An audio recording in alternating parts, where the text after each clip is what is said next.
con el mensaje de los viajes de Pablo. Ya estuvimos viendo todo lo que aconteció en el primer viaje misionero y cómo el Señor utilizó a Pablo y a Bernabé principalmente en lo que fue la expansión del mensaje del Evangelio por gran parte del imperio conocido hasta ese entonces, de ese mundo conocido a donde el Señor les dejó la misión a ellos, pero también a la iglesia de hoy, de ir y predicar el Evangelio. Y mencioné a Pablo, también conocido con el nombre de Saulo, y a Bernabé, pero ustedes saben que iba el joven Juan Marcos también con ellos en el comienzo del viaje, que después desiste de continuar ese viaje, y justamente el inicio del segundo viaje misionero tiene que ver con un altercado, con una diferencia de opinión que se genera entre estos dos grandes hombres de Dios, que son Pablo y Bernabé.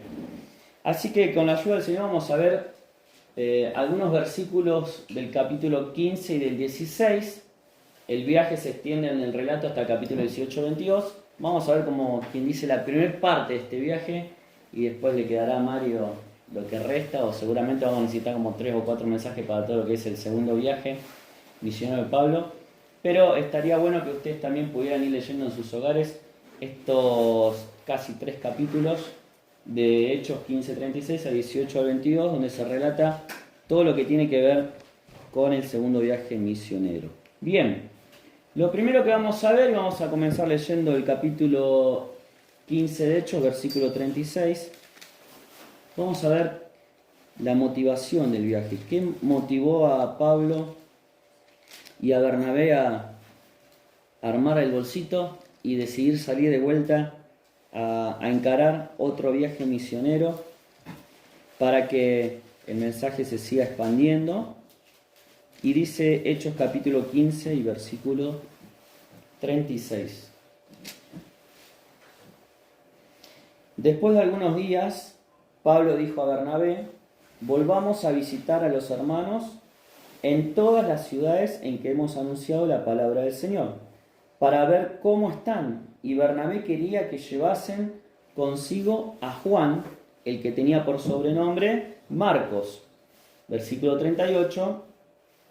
Pero a Pablo no le parecía bien llevar consigo al que se había apartado de ellos desde Panfilia, y no había ido con ellos a la obra. Y dice el versículo 39, y hubo tal desacuerdo entre ellos, que se separaron el uno del otro. Bernabé, tomando a Marcos, navegó a Chipre, y Pablo, escogiendo a Silas, salió encomendado por los hermanos a la gracia del Señor, y pasó por Siria y Cilicia, confirmando a las iglesias.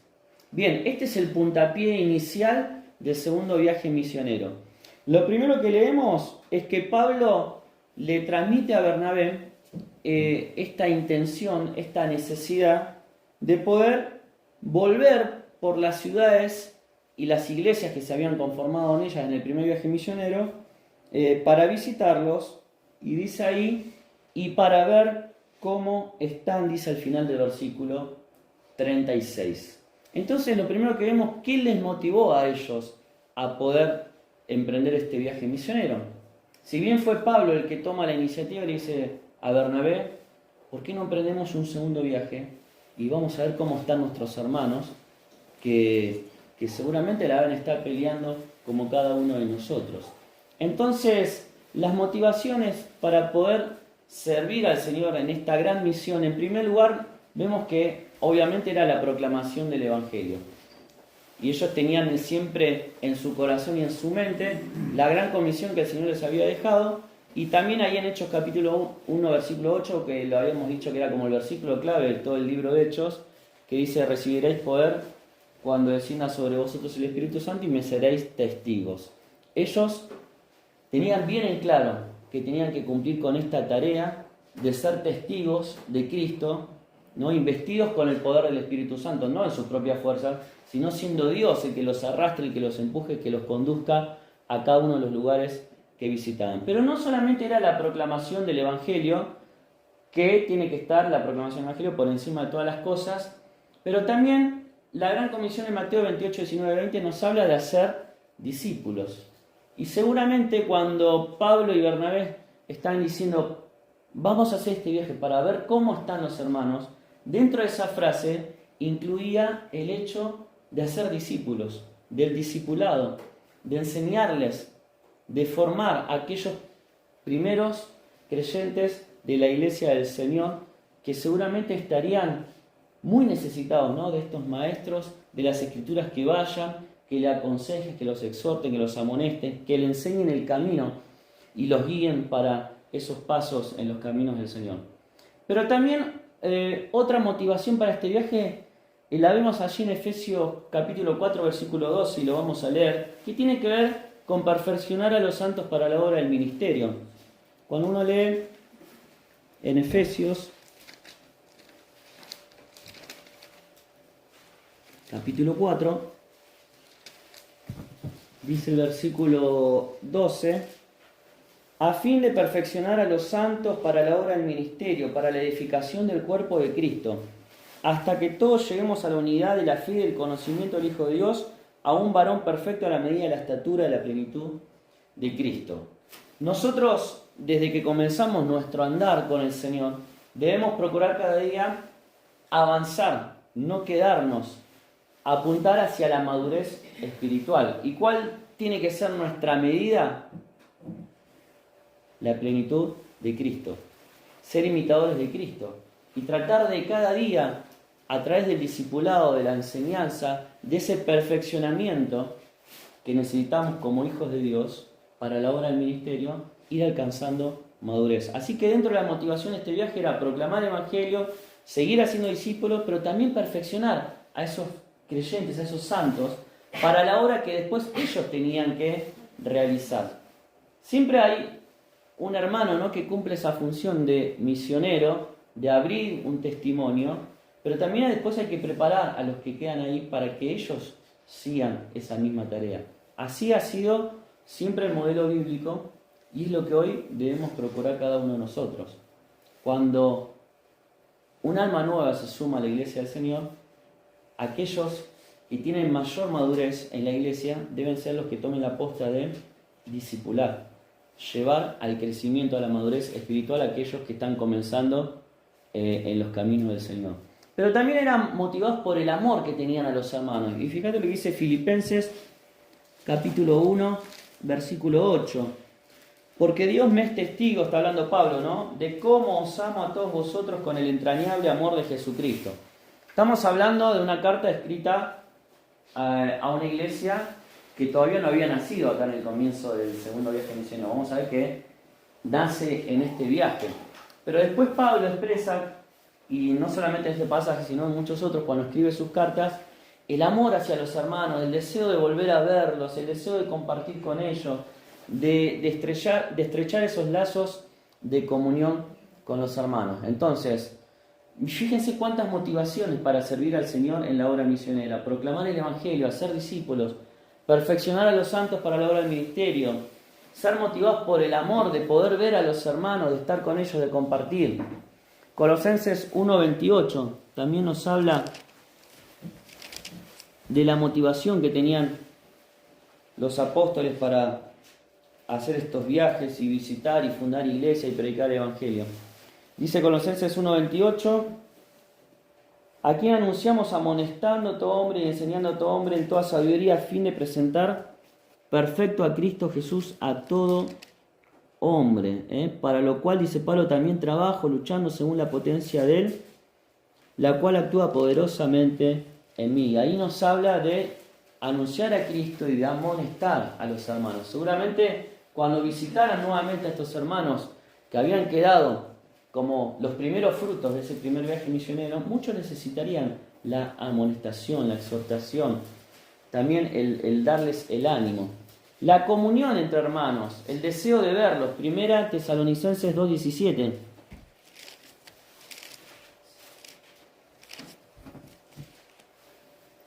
Pero nosotros, hermanos, separados de vosotros por un poco de tiempo, de vista pero no de corazón, tanto más procuramos con mucho deseo ver vuestro rostro. Y esto es algo que el apóstol Pablo lo menciona mucho, recurrentemente en sus cartas. Se lo escribe también a Timoteo, ¿no? Cuánto anhelo verlo, aunque tengamos que estar separados por un tiempo, ¿no? Ese anhelo de compartir con los hermanos, de ver sus rostros, de tener esa comunión íntima.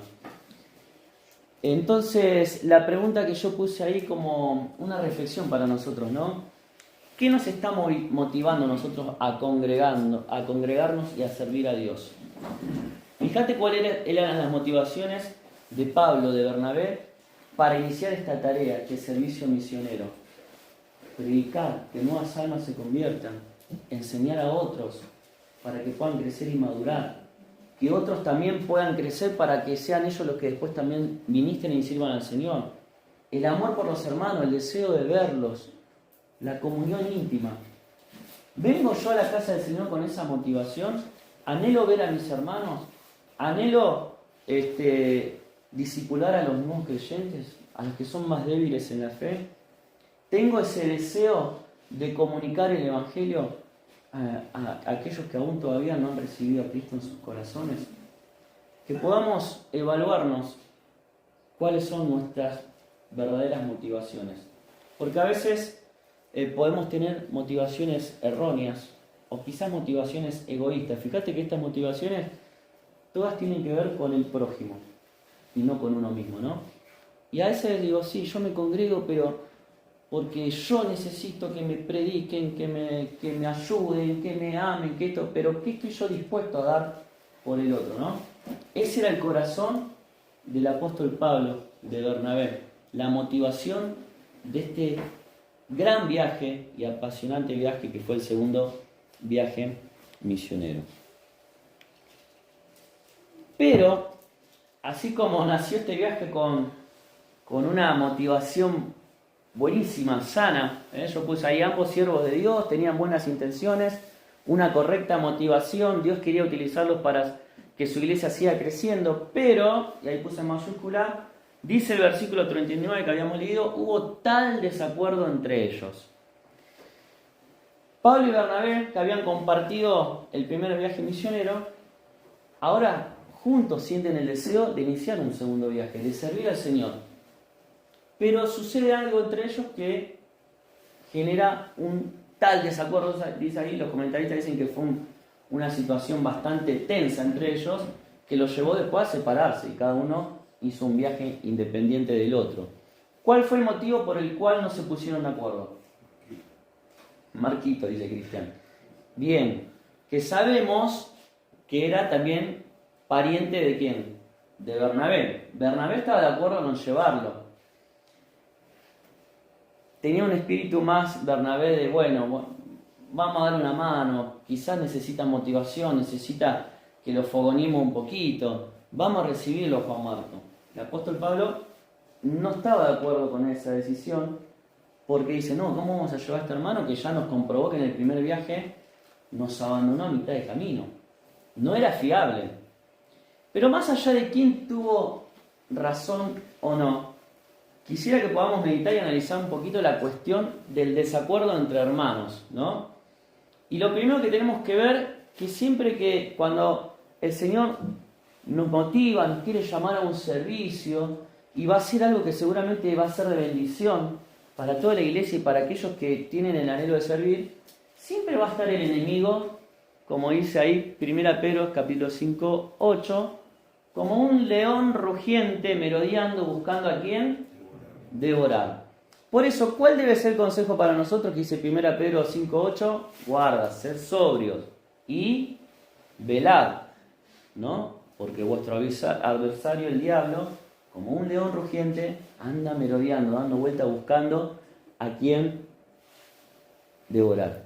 El enemigo es muy astuto y él quiere frustrar los planes de Dios. Seguramente cuando sembró esta discordia entre hermanos, ¿qué hubiese querido el enemigo? Que ninguno de los dos hiciera ningún viaje, que se frustraran esos planes de Dios. Gracias a Dios tuvieron la madurez, si bien no se pusieron de acuerdo en ese momento, de seguir avanzando con lo que el Señor había puesto en sus corazones. Pero qué difícil es llegar a acordar cuando hay diferencia de opiniones. Y ese es el gran desafío que tenemos como hijos de Dios, como nuevas criaturas. Porque sabemos que fuera Si está Cristo fuera de nuestras vidas, es muy difícil eso. Porque ¿qué va a dominar? La carne, mi opinión, mi orgullo, el no ceder, el no dar el brazo a torcer. Dice Proverbios 13:10, ciertamente la soberbia concebirá contienda. ¿Sí? Cuando hay soberbia, ¿qué se genera? Contienda, desacuerdo, pelea, desunión. Todo lo contrario a lo que Dios quiere de sus hijos, de su iglesia. Que haya unidad. ¿Sí? Filipenses habla de que tenemos que ser unánimes, de un mismo sentir. Y siempre decimos que eso no significa que tiene que ser uniformidad, que todos pensemos igual, que todos opinemos lo mismo. Pero sí tiene que haber un mismo sentir. ¿Tenían un mismo sentir Pablo y Bernabé? Sí. Vimos ahí la motivación que los movía a servir a Dios. Pero por una cuestión puntual no se pudieron poner de acuerdo. Después los comentaristas dirán, y bueno, Pablo era apóstol, Bernabé se tendría que haber sujetado a lo que decía Pablo. La Biblia dice que la iglesia encomendó a Pablo y no a Bernabé. Podemos hacer muchas conjeturas, pero de hecho el desacuerdo estuvo y fue tal el desacuerdo, dice ahí, que como dice Amós 3, capítulo 3, versículo 3, ¿andarán dos juntos si no estuvieran de acuerdo? No. ¿Y cuál fue la conclusión? Se separaron. Y dice ahí los versículos que estuvimos leyendo, que Bernabé tomó a Juan Marcos, ¿y hacia dónde fue? Ahí no está en la línea roja porque acá está marcando el viaje de... ¿Cómo era que lo marcábamos en la señal? Ahí, mira, qué bueno que está. Ahí. Chipre. ¿Lo ven Chipre? La isla, que era el lugar de Bernabé natal. Bernabé decidió ir ahí. Habrá visitado a los hermanos que aceptaron a Cristo en el primer viaje misionero, pero no se dice nada más de Bernabé. Y Dios dejó en las Escrituras el relato de lo que fue después el viaje de Pablo, que en vez de tomar a Juan Marcos se fue con otro siervo de Dios que se llamaba Silas. ¿Sí? Pablo se fue con Silas y vemos que empezó este camino que va desde... También a la mala nitidez, ¿no? Del mapa. Samaria. Desde Samaria a Antioquía. Atrás en la Biblia lo pueden ver, que funciona muy bien. Sube hacia Tarso, de donde era originario Pablo, ¿sí? Y después visita estas ciudades, Derbe y Listra, que es hasta donde vamos a ver hoy. Hasta donde vamos a ver hoy. Derbe y Listra. Y este es un viaje bastante extenso, más extenso que el primer viaje misionero. Y sucede algo muy importante, que cuando llegan ahí a Antioquía, Pisidia, por toda esa zona, Troas, Pablo empieza a dudar de dónde seguir geográficamente su viaje, pero no lo voy a adelantar mucho. Tiene una visión, ¿no?, de un varón macedonio que le dice, ven y ayúdanos. Y entonces pasa a Macedonia y se empiezan a formar esas grandes iglesias que fueron la iglesia de los Filipenses, Tesalónica, de Corinto, a las que después le escribe las cartas que quedan registradas en las Escrituras. Pero bien, nacen dos viajes. Seguramente los dos habrán sido de bendición, aunque no hay relato del viaje de Bernabé. Pero como aplicación, ¿qué podemos ver de este desacuerdo que hubo entre estos dos siervos de Dios? Bueno, hay muchos consejos en la palabra de Dios que nos ayudan a tomar nota, ¿no?, a nosotros de cómo poder evitar estas peleas que generan división, ¿no?, y rompen con la unidad en la iglesia. Levítico 19:17 nos habla de razonar con nuestro prójimo. Vamos a leer Levítico 19. Estoy hablando de Levítico marcado dentro de la ley, del pacto que Dios le dio al pueblo de Israel, pero ya habla de cómo es el corazón de Dios y lo que Dios piensa acerca de esto, que también es aplicable a la iglesia. Levítico 19, versículo 17. Dice, no aborrecerás a tu hermano en tu corazón, razonarás con tu prójimo, para que no participes de su pecado. No te vengarás ni guardarás rencor a los hijos de tu pueblo, sino amarás a tu prójimo como a ti mismo. ¿Y no es algo que después reivindica Jesús en el Nuevo Testamento, amar a tu prójimo como a ti mismo? Sí, porque eso es la voluntad de Dios para sus hijos, que nos amemos unos a otros a pesar de que haya desacuerdo. ¿Y cómo hacer para que ese desacuerdo, que el desacuerdo en sí no es algo malo, porque quiere decir que hay diferencia de mirada, de pareceres, de opiniones, pero el desacuerdo es malo cuando genera lo que dice ahí, odiar a tu hermano, tener rencor contra él, generar divisiones. Entonces, ahí el consejo es, razonarás con tu prójimo. Razonarás. Y si uno estudia la palabra original, tiene que ver con que haya un diálogo, no que yo hablo y cuando el otro habla, sí, hablar, pero no te estoy escuchando, no. Razonar. Nos tenemos que poner de acuerdo. Vos argumentarás el porqué de tu razonamiento y el otro presentará también tus argumentos y con humildad se llega a un punto en común. El amor sobre todo. Mateo 5:23.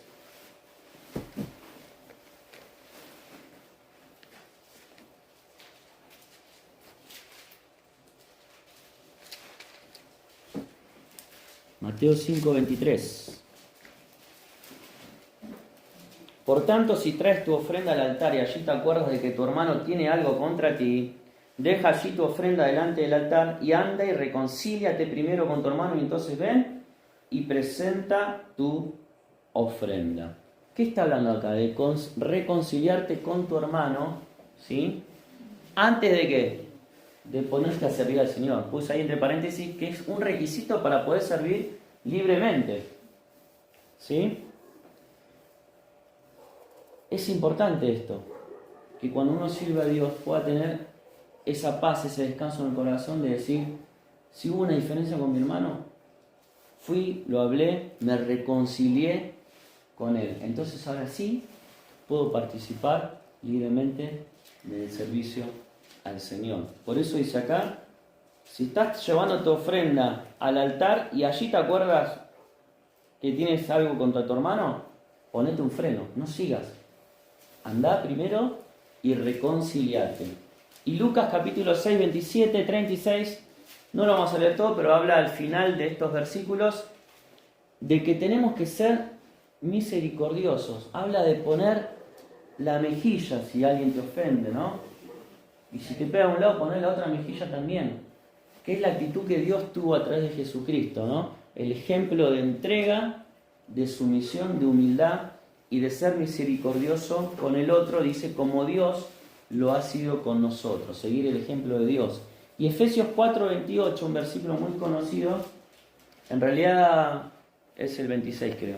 Airaos, pero no pequéis, no se ponga el sol sobre vuestro enojo. Esto nos habla de la prontitud con la que debemos encarar la solución a un conflicto, ¿no? Airaos, pero no pequéis, no se ponga el sol sobre vuestro enojo.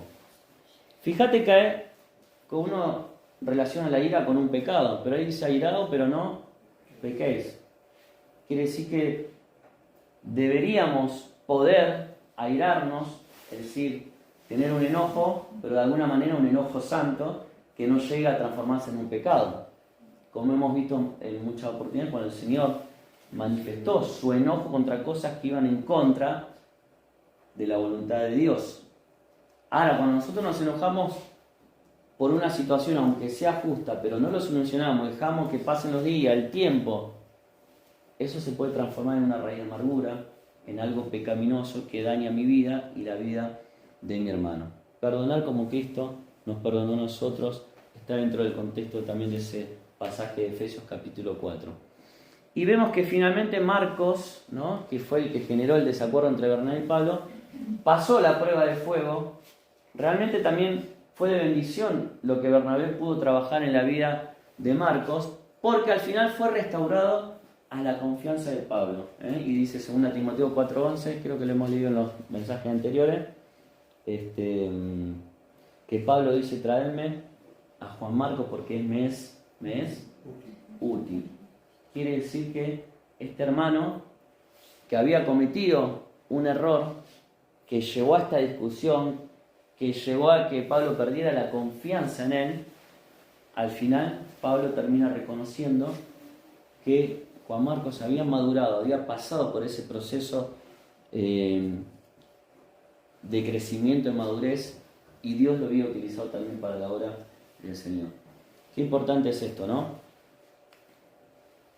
Dice este versículo ahí en Filipenses capítulo 2, no hagáis nada por egoísmo o vanidad, más bien con humildad consideren a los demás como superiores a ustedes mismos. Cada uno debe velar no solo por sus propios intereses, sino también por los intereses de los demás. Y este es el gran desafío o la gran regla, ¿no? Podríamos decir, para la sana convivencia entre los hermanos en el cuerpo de Cristo, en la iglesia. No ser egoísta, no velar por mis propios intereses, no creerme superior o mejor que los otros, ¿no?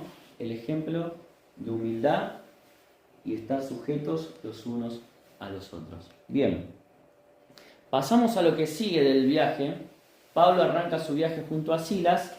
Vamos a leer capítulo 16 de Hechos, los primeros 5 versículos. Y nos vamos a detener en la vida o el ejemplo de Timoteo, porque realmente es el personaje que aparece en estos versículos y que es destacable lo que se dice de él. Dice, después llegó a Derbe y a Listra, y he aquí, había allí cierto discípulo llamado Timoteo, hijo de una mujer judía, creyente, pero de padre griego. Timoteo ya era un hijo de Dios, era un discípulo de Cristo, que vivía ahí en Listra. Seguramente no lo sabemos cuándo se habría sumado a la iglesia. Dice después las cartas que él había sido enseñado en los caminos del Señor por su mamá y por su abuela, pero era parte de la iglesia que habían fundado también el apóstol Pablo en su primer viaje misionero. Y dice el versículo 2 que ya en los comienzos de esa iglesia él se destacaba por su buen testimonio. Daban buen testimonio de él los hermanos que estaban en Listra y en Iconio. Y quiso Pablo que éste fuese con él, y tomándole le circuncidó por causa de los judíos que había en aquellos lugares, porque todos sabían que su padre era griego. Y al pasar por las ciudades les entregaban las ordenanzas que habían acordado los apóstoles y los ancianos que estaban en Jerusalén, para que las guardasen. Así que las iglesias eran confirmadas en la fe y aumentaban en número cada día. Bien, yo puse ahí el ejemplo de Timoteo. Y lo primero que vamos a ver son 3 puntos que tienen que ver con lo que Pablo vio en Timoteo. Y obviamente es lo que Dios ve en la vida de cada uno de sus hijos. ¿Qué vio Pablo en Timoteo para convocarlo, para que se sumara al viaje, para sumarlo a las filas de este viaje misionero? En primer lugar, Timoteo tenía una fe no fingida. Segunda Timoteo capítulo 1 versículo 5.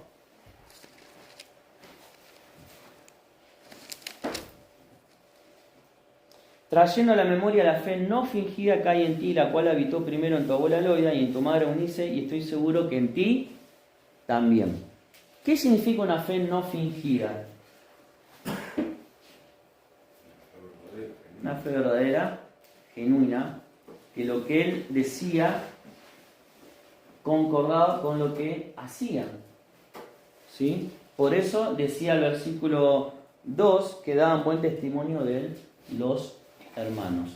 Y qué importante es esto, ¿no?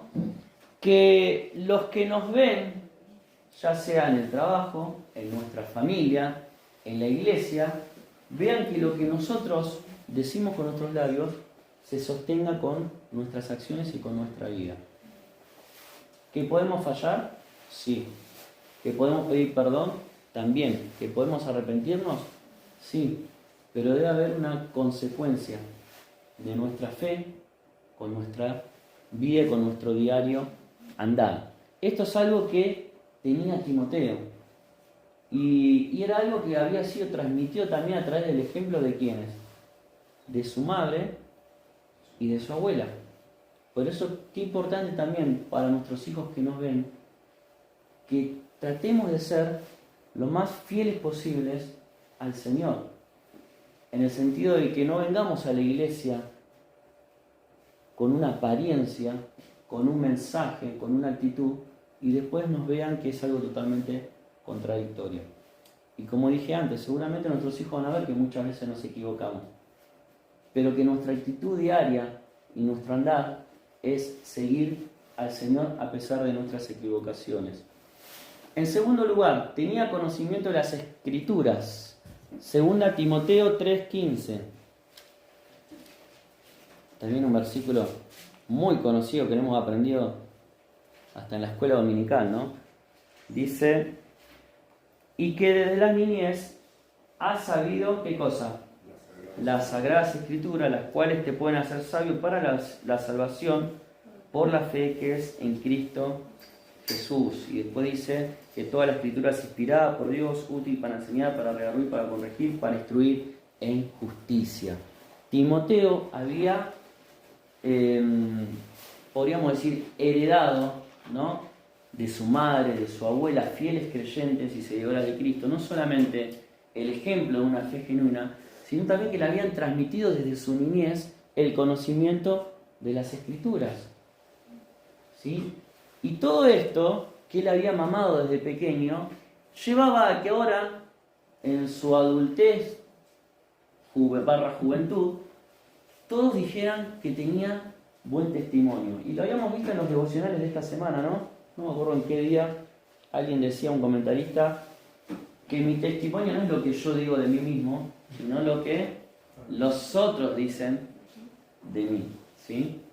Y qué lindo, ¿no? Ahí cuando leíamos en Hechos, y daban buen testimonio de él los hermanos que estaban en Listra y en Iconio. ¿Sí? Daban buen testimonio. Entonces, fíjate estas tres cosas que yo puse, tres cosas indispensables para el que quiera servir a Dios.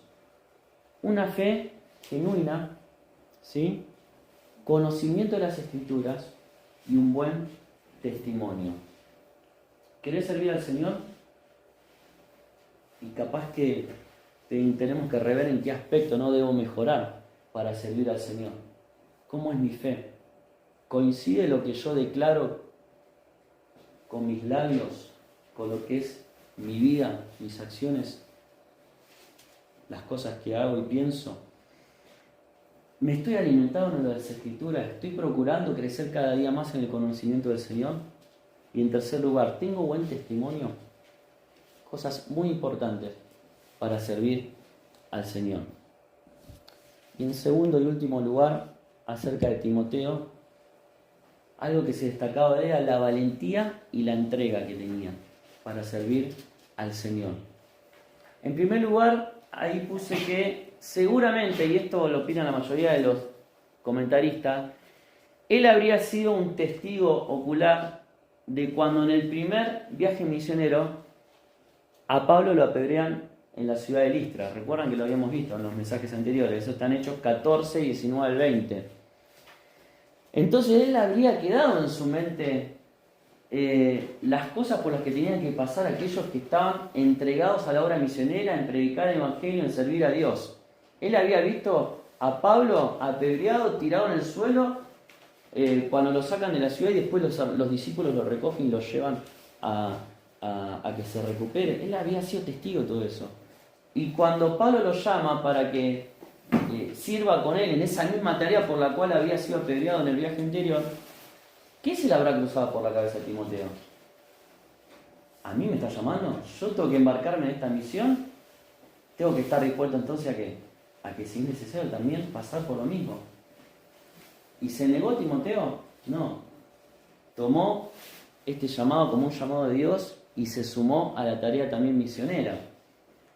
Después, cuando avancemos, lo van a ver seguro en la próxima reunión, en Hechos capítulo 17, vemos que en Berea, la próxima ciudad que visitaron, acá ya está Timoteo viajando con Silas y Pablo, se genera un gran alboroto por los judíos que no cedían, no querían creer en el Señor, se llenaban de envidia, eran los mismos que habían apedreado a Pablo, y ahora genera un gran alboroto en esta ciudad. Y dice estos versículos en Hechos 17, 13, 14, vamos a leerlo, que cuando los judíos de Tesalónica supieron que también en Berea era anunciada la palabra de Dios por Pablo, fueron allá y también alborotaron a las multitudes. Pero inmediatamente los hermanos enviaron a Pablo que fuese hacia el mar. Es como que lo cuidaron a Pablo, lo alejaron de esa situación conflictiva. Y Silas y Timoteo, ¿dónde se quedaron?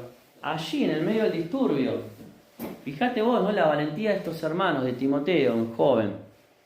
También Filemón capítulo 1 nos habla de que estuvo en Roma con Pablo, y no precisamente de vacaciones visitando el Coliseo, estuvo apresado también. Vamos a leer Filemón.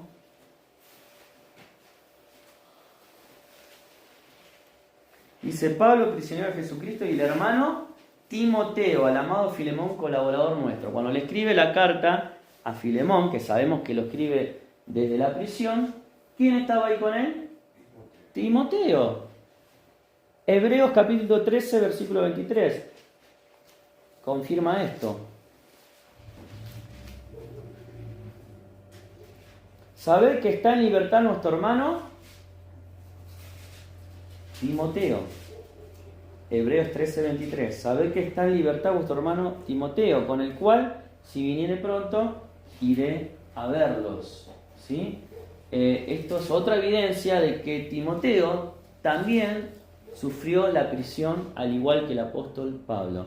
¿Qué podemos decir de este joven valiente y de su entrega total a Jesucristo? Bueno, que siempre se hallaba en la línea de fuego.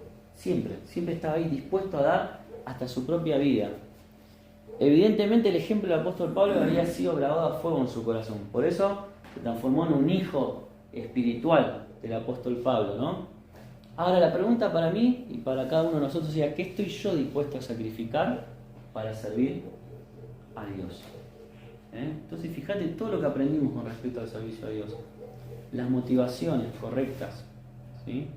Las 3 condiciones fundamentales por las cuales fue elegido Timoteo: una fe genuina, el conocimiento de la palabra, el buen testimonio, y en último lugar, estar dispuesto con coraje y valentía a sacrificar, si es necesario, mi vida, mis posesiones, las cosas que Dios me ha entregado en mis manos para la causa del Evangelio.